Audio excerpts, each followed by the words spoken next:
Class 9 chapter पे क्या है, 9 है कि 10 है, 9 है ना, गुरुत्वाकर्षण। कौन सा? गुरुत्वाकर्षण। इस चैप्टर को हम लोग पहले पढ़ा लिए हैं। देखो क्या है, तो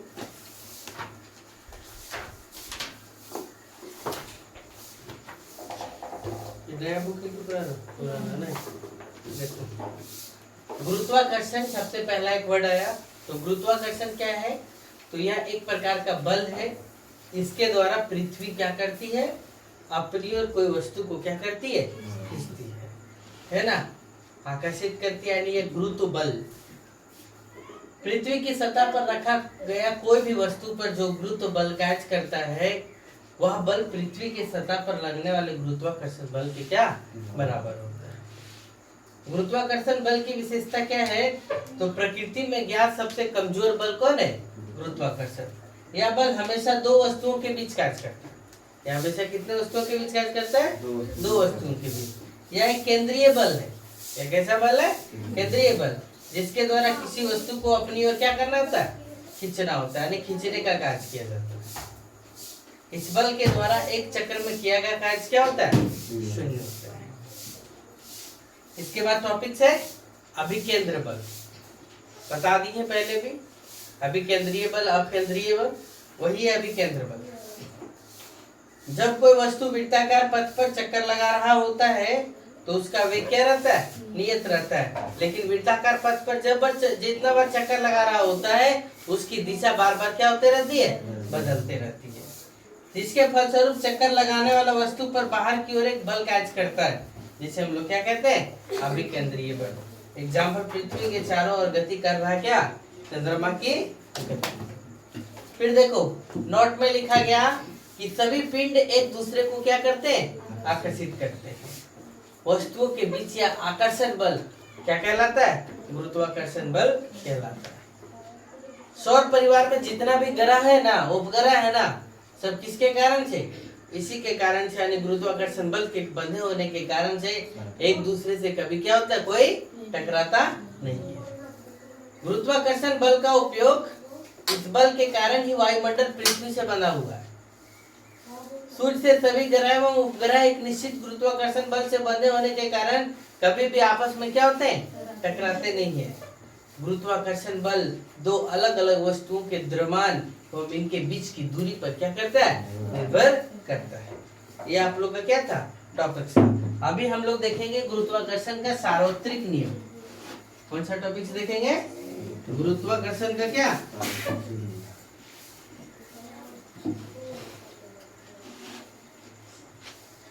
इधर भी हो गया सबका?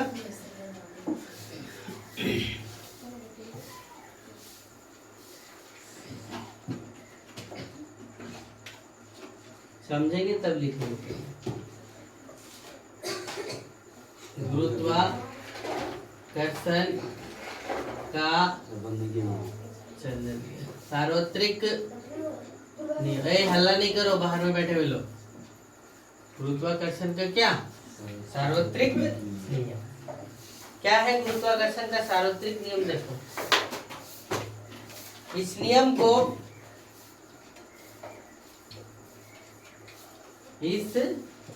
को किसने दिया? न्यूटन नामक वैज्ञानिक ने दिया। इस नियम को किसने दिया? न्यूटन नामक वैज्ञानिक ने दिया। क्या कहा गया इस नियम में? इस नियम के अनुसार, इस नियम के अनुसार ब्रह्मांड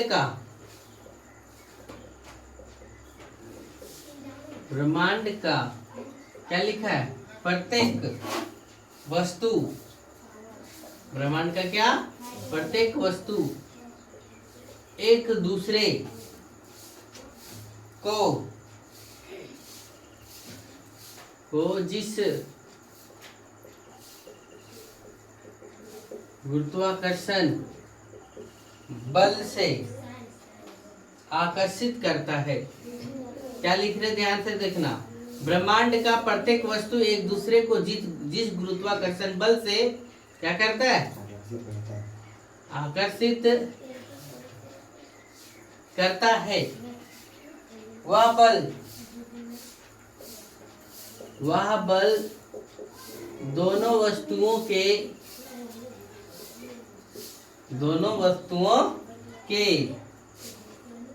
गुणनफल के क्या समानुपाती होता है। गुणनफल के क्या होता है? समानुपाती होता है। तथा दूरी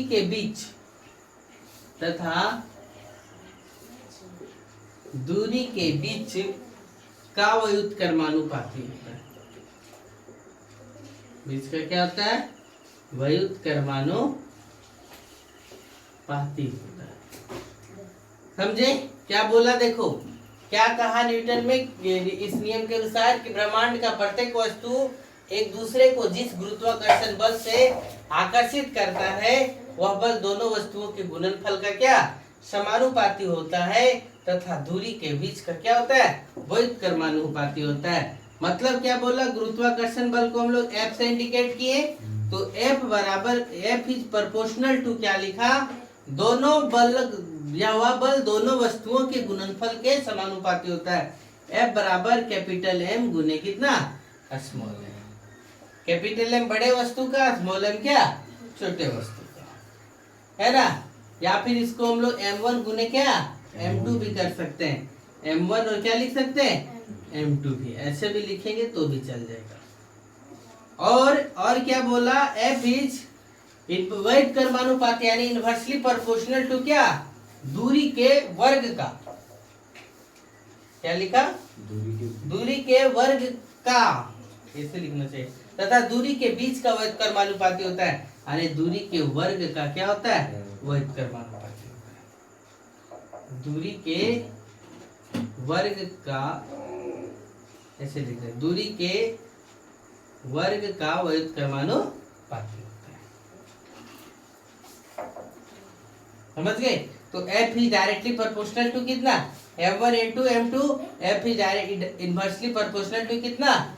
R²। जहाँ क्या है तो देखो F is directly proportional to M1 M2 बटे क्या? R²। और इस प्रोपोर्शनल को, इसको क्या बोलते हैं? प्रोपोर्शनल। और प्रोपोर्शनल को हटाने के लिए क्या लगाया गया? G। क्या लगाया गया? G। और क्या लिखा गया? G M1 M2 बटे कितना? R²। समझ गए? जहां पर M M2 क्या है? वस्तुओं का द्रव्यमान। M1 M2 क्या है? वस्तुओं का द्रव्यमान। R क्या है? दोनों के बीच की क्या? दूरी। दोनों के बीच की क्या? दूरी। G क्या है? गुरुत्वीय स्थिरांक है। जी क्या है? गुरुत्वीय स्थिरांक है। और इसका मान कितना होगा? 6.67 गुने 10⁻⁻11 newton metre square kg square. समझ गए? ये जी का मान होता है। ये समझ में आया? एक बार फिर से समझ लो। गुरुत्वाकर्षण का सार्वत्रिक नियम, इस नियम को न्यूटन नामक वैज्ञानिक ने दिया है। इस नियम के अनुसार कहा गया कि ब्रह्मांड का प्रत्येक वस्तु एक दूसरे को जिस गुरुत्वाकर्षण बल से आकर्षित करता है वह बल दोनों वस्तुओं के गुणनफल के समानुपाती होता है। यानी दोनों जो वस्तु है उसका गुणनफल का क्या? समानुपाती होता है तथा दूरी के वर्ग का क्या होता है? व्युत्क्रमानुपाती होता है। यानी क्या होता है? दूरी के वर्ग का क्या? व्युत्क्रम। F is directly proportional to क्या? M1 M2। F is inversely proportional to क्या? R²। तो F is directly proportional to M1 M2 बटे कितना? R²। ये प्रोपोर्शनल को हटाने के लिए G लिखा गया, स्थिरांक लिखा गया और इस G का मान 6.67 गुने कितना? 10⁻⁻11 न्यूटन मीटर स्क्वायर पर केजी स्क्वायर है। समझ गए? ये था। फिर देखो यहाँ से नोट निकलेगा और नोट में क्या निकलेगा? ध्यान से देखो। M1 M2 बढ़ेगा, ध्यान से देखो। यदि द्रव्यमान बढ़ेगा तो बल भी बढ़ेगा। द्रव्यमान घटेगा तो बल भी क्या होगा, घटेगा। दूरी बढ़ेगा तो बल क्या होगा, घटेगा। और दूरी घटेगा तो बल क्या होगा, बढ़ेगा। ये सब ध्यान देना। द्रव्यमान में वृद्धि, द्रव्यमान में वृद्धि तो गुरुत्वाकर्षण बल में क्या हो जाएगा, भी वृद्धि होगा। अधिक द्रव्यमान में वृद्धि तो गुरुत्वाकर्षण बल में भी क्या होगा, वृद्धि होगा, है ना। और अधिक द्रव्यमान में कमी तो गुरुत्वाकर्षण बल में भी क्या होगा, कमी होगा। फिर क्या लिखा देखो, क्या लिखा जाएगा, दूरी में, क्या लिखे, दूरी में वृद्धि तो गुरुत्वाकर्षण बल क्या होगा, कम होगा। दूरी बढ़ेगा तो बल क्या हो जाएगा, घट जाएगा। और क्या, दूरी में कमी तो